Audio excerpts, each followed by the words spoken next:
some of the history, we won't get into this too deeply, but some of the history that happened way back in the 40s controls how the airport is really run today. It was over there, if you get a minute, you can look at the slides on the left when the airport used to be in White River, and then on the right when it was this present location. Here, it was built by the military. In 44, the military turned it over to the city, and they said, we spent all this money building this airport. We're giving you the airport. You have to control the airport. You can't split it up and sell it off without asking our permission. They invested it, so they're protecting their investment. The airlines came here in 48, and in 1954, that's when I was born, but the other important thing is 8,000 enplanements in 1954. Remember that number, 8,000. And really killer fares to some nearby areas. This is a neat picture. This used to be the center of activity of the whole airport. And where that was is right over there behind you where that white building is. It's called our East Ramp. That was a center of activity for the whole airport. And this is looking right up that hill towards Farnham Hill Orchard. So most of that was field in the old days. In the late 50s, we had the interstate come by, get built. It was a municipal airport. It went to a regional airport where towns around here and some in Vermont ran the airport, contributed to the airport. And of the big airport property, we'll get into that in a minute, the inner part was given to this regional airport authority so they could run it. And the rest of it was kept by the city to generate commercial use. And this is kind of a picture of what happened over time. The light blue was in the 40s. In the 50s, there was some, the interstate came in here. Even the course of the rivers were changed. 60s, some more property was bought out here, and then this was purchased in the late 80s. But the red, the inner area, is what was given, and the yellow was the regional airport, and then this chunk, this one, over to Poppy Lane there, and some of the Benning Street was the city had that to sell for commercial use, or to use for commercial purposes.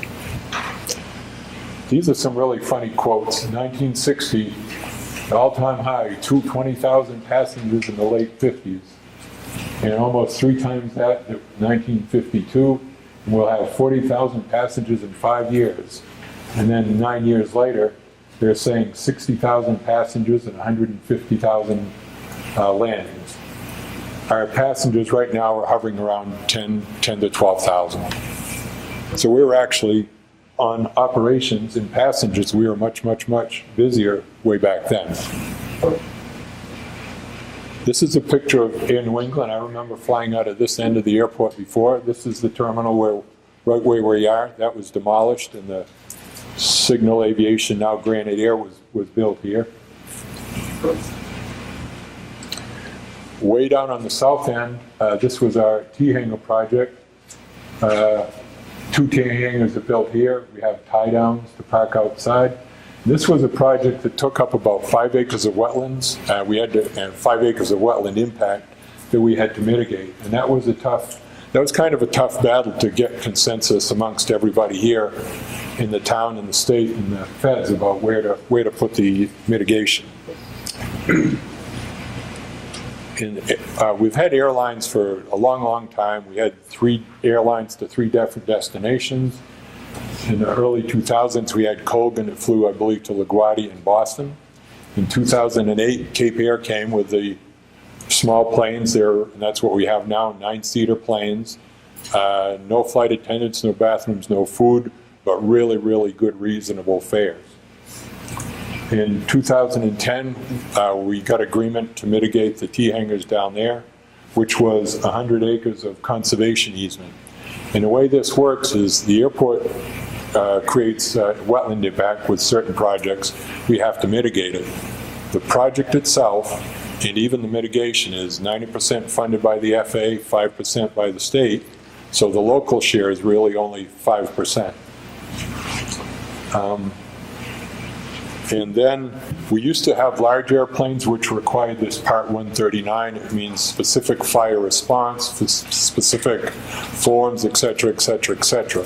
We're down to a 9-seat plane. We didn't need the expense of the Part 139, so we turned that over.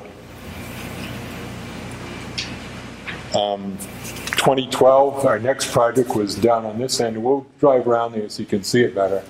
Was the obstruction removal from the intersection down that way to the police station. We finished the environmental assessment for these runway safety areas that we're talking about. Came up with a proposed alternative. That was quite contentious. In the end, the city, the determination was not to do the safety area project.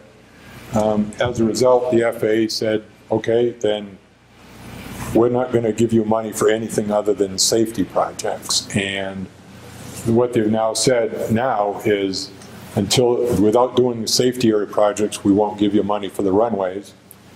And so and you've seen the newspaper article a couple of days ago, we're just working with FAA to spend the money that we have coming to us. So that's that. So what does that do for the livelihood of losing that money? What's that? What does that do for the livelihood and the plans that the city had for that money? It's not like in the airport's budget, if we had a bad overrun where we'd lose money. Here it just means that the project that we're going to do gets deferred. It will get done, but we just can't do it this year. My hope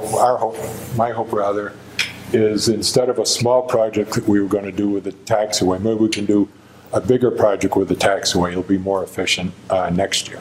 So until the city decides to do the safety areas that the FAA's required, we're not going to get any funding? We'll get funding, but just not for runway projects, like reconstructing the runway.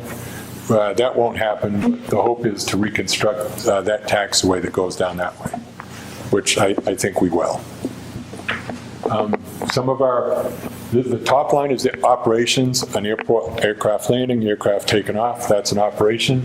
Those have gone down by 50%. And here are our passengers. It was higher in years past, and it's hovering right around 10,000 now.